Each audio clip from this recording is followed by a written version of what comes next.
Bonjour à tous. Nous avons vu lors des deux précédents cours les différentes sources, nombreuses, existant sur le net.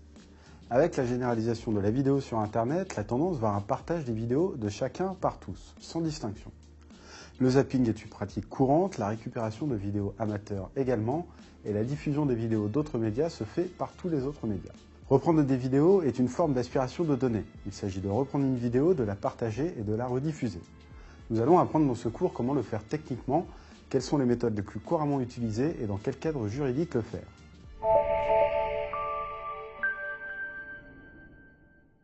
Le terme anglais embed signifie intégrer. On dit d'un journaliste qu'il est embed lorsqu'il part en reportage auprès d'une source officielle, comme l'armée par exemple, certaines zones de conflit étant trop dangereuses pour faire du reportage libre.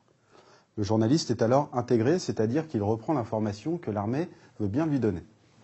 Eh bien pour la vidéo, c'est à peu de choses près la même chose. Une vidéo embed est une vidéo que vous aurez récupérée sur un autre site pour l'intégrer au vôtre. En somme, parce que vous n'aviez pas d'autre possibilité pour transmettre une information, vous reprenez celle des autres. Et notion importante, embedder une vidéo renvoie toujours à l'auteur de celle-ci. Il n'y a donc pas de confusion possible quant à la paternité du contenu que vous diffusez. Par exemple, ici, dans un article des Échos.fr, la vidéo YouTube est embeddée et renvoie au compte YouTube de BFM TV.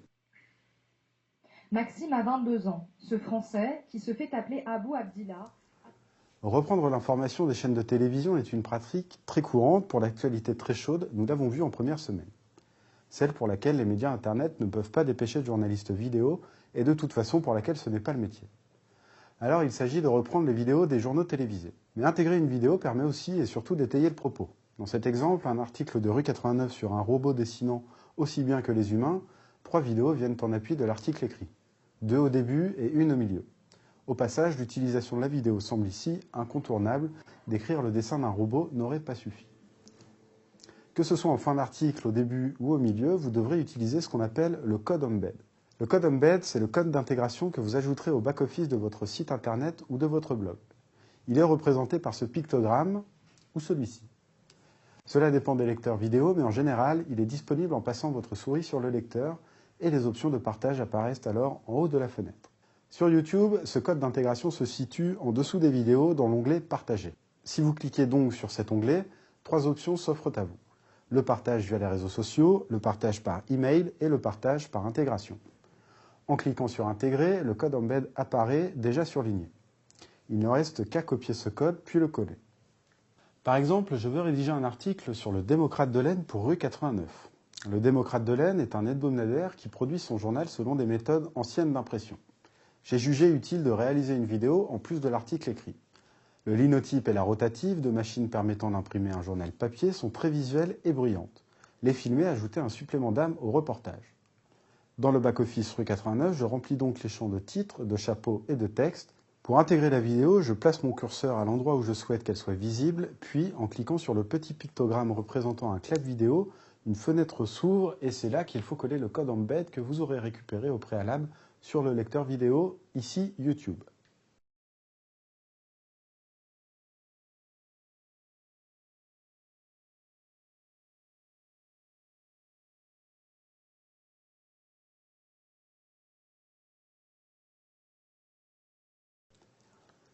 La vidéo apparaît donc dans le corps de mon article. Je décide toutefois d'apporter en plus un regard différent sur ce journal hebdomadaire si particulier. Alors je vais intégrer un sujet sur le Démocrate de l'Aisne du journal de 13h de TF1. En me rendant directement sur le site de TF1 ou sur la plateforme que la chaîne utilise, watt.tv, je copie le code d'intégration disponible en haut à droite de la vidéo. Il suffit de passer la souris sur le lecteur et à nouveau, j'intègre ce code dans l'article pour Rue 89.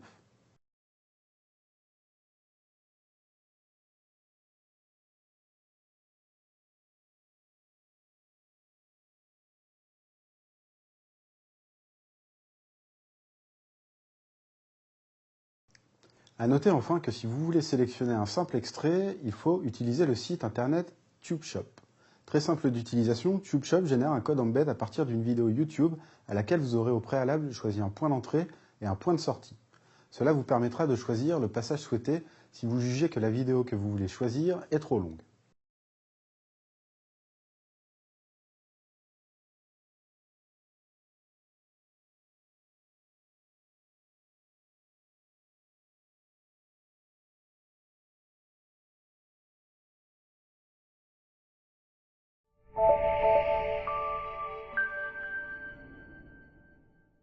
Il existe un autre moyen pour obtenir des vidéos sur le net, c'est tout simplement de les télécharger.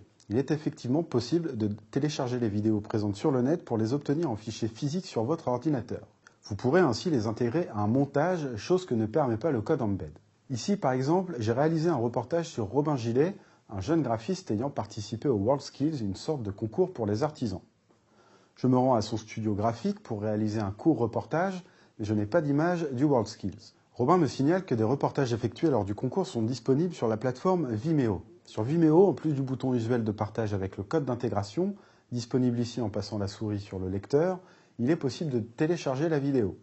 Vimeo propose 2 fichiers en SD ou en HD. Vous obtenez donc un fichier physique sur votre ordinateur, visionnable hors ligne au format MP4. J'ai donc pu me resservir de ces fichiers récupérés sur Internet pour les intégrer à mon propre montage.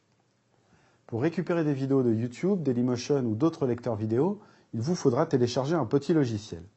Celui-ci change selon le navigateur Internet que vous utilisez. Sur Firefox, par exemple, il s'agit d'un plugin appelé Download Helper. Lorsque vous allez dans l'onglet Outils, Firefox vous propose plusieurs plugins, parmi lesquels Download Helper. Installez ce plugin qui apparaîtra en haut à droite de votre navigateur. En mode veille, Download Helper ressemble à ça, mais lorsqu'il reconnaît une vidéo, il se met en marche et s'anime. Vous pourrez alors cliquer dessus et il vous proposera le téléchargement de la vidéo. Sur cet exemple, je télécharge une vidéo vue sur Twitter. Faites attention, les noms sont compliqués la plupart du temps. Google Chrome est le navigateur le plus complet à ce niveau, il possède plusieurs extensions et même des applications permettant de télécharger des vidéos. L'avantage, c'est que vous serez en mesure de télécharger le maximum de vidéos de la plupart des sites internet. À signaler enfin des sites internet comme téléchargerunevideoyoutube.com spécialement dédié à cela. Il suffit de rentrer une adresse YouTube ou autre, ce site supporte 5 lecteurs vidéo au total et il vous donne un lien de téléchargement.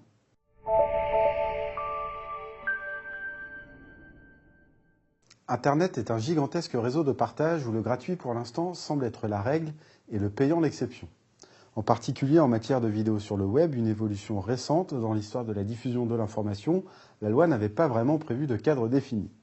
Le partage et la reprise de vidéos sur Internet se fait sans véritable règle, du moment que tout le monde y trouve son compte. C'est en tout cas l'avis de la plupart de mes confrères. Et c'est ça qui est bien aussi avec le monde de la vidéo sur Internet, c'est que on a le droit, n'importe quel blogueur a le droit de reprendre nos vidéos et avec un code d'embed HTML de la mettre sur son blog. Et nous, ça ne nous dérange pas si vous aimez une de nos vidéos, que vous preniez le code et que vous la mettiez sur le site. Idem à l'inverse, de plus en plus, comme on produit de plus en plus de contenu, nous on voit de plus en plus des extraits de nos interviews qui sont reprises sur des chaînes de télé.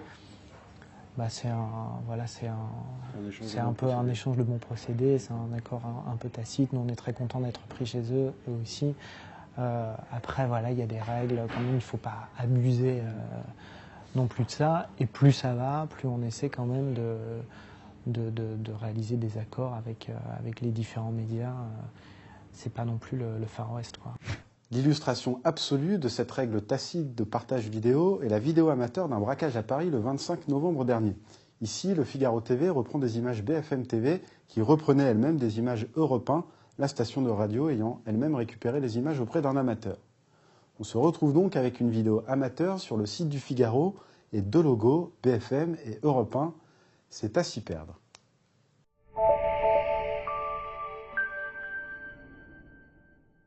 Si le partage, l'utilisation et la réutilisation des vidéos sur Internet se fait pour l'instant un peu à la bonne franquette, il y a toutefois des règles à suivre. Je suis allé à la rencontre d'Ilana Soskin, avocate au barreau de Paris, spécialisée en droit de la propriété intellectuelle. Elle nous explique ce qu'il est possible de faire sur le net, d'une part avec le code embed, d'autre part en téléchargeant des vidéos pour les réutiliser éventuellement dans un montage. On l'écoute. Alors, du point de vue des utilisateurs et de ceux qui vont mettre en ligne les vidéos, il est indispensable pour la personne qui va publier un contenu de s'assurer qu'elle est bien titulaire de l'ensemble des droits sur la vidéo qu'elle va mettre, notamment qu'elle a les droits d'auteur, qu'elle est cessionnaire du droit à l'image des gens qui sont interviewés, si elle est producteur, qu'elle est bien cessionnaire de tous les droits, afin de s'assurer que la vidéo est bien licite. Aussi, également, il faudra vérifier qu'il n'y a pas de propos diffamatoires, qu'il n'y a pas d'atteinte à des droits d'auteur tiers, par exemple des actes de contrefaçon. Une fois que la vidéo est en ligne, l'utilisateur cède une double licence, notamment pour YouTube. Une licence à la fois pour la plateforme en ligne qui a le droit d'exploiter cette vidéo, mais aussi pour les utilisateurs tiers qui vont pouvoir redistribuer cette vidéo via un lien embed. En ce qui concerne le téléchargement d'une vidéo, pour l'avoir en fichier physique et l'intégrer éventuellement à un montage, les règles changent. Il faut notamment s'adresser à l'auteur de la vidéo. Il faut lui demander son autorisation pour pouvoir la diffuser de manière intégrale. Toutefois, effectivement, existe l'exception de courte citation qui doit être justifiée par le caractère polémique, informatif, par des nécessités d'information ou justifiée par un réel fond. La deuxième condition, c'est que ça doit être un court extrait. Et la condition sine qua non, c'est qu'on doit citer le nom de l'auteur de la vidéo initiale. Il n'y a pas de durée, c'est les juges du fond, après, dans un contentieux, qui vont examiner par rapport à l'œuvre première si l'extrait de la vidéo seconde publiée répond bien à la notion de brièveté et de courte citation. Voilà, au regard de ces quelques points de droit et des pratiques tacites de nos confrères, on s'aperçoit que certains sont à la limite de la légalité. Mais beaux joueurs, nous ne donnerons pas de nom. Voilà, c'est la fin de ce cours. Merci de l'avoir suivi. Voici les principaux points à en retenir.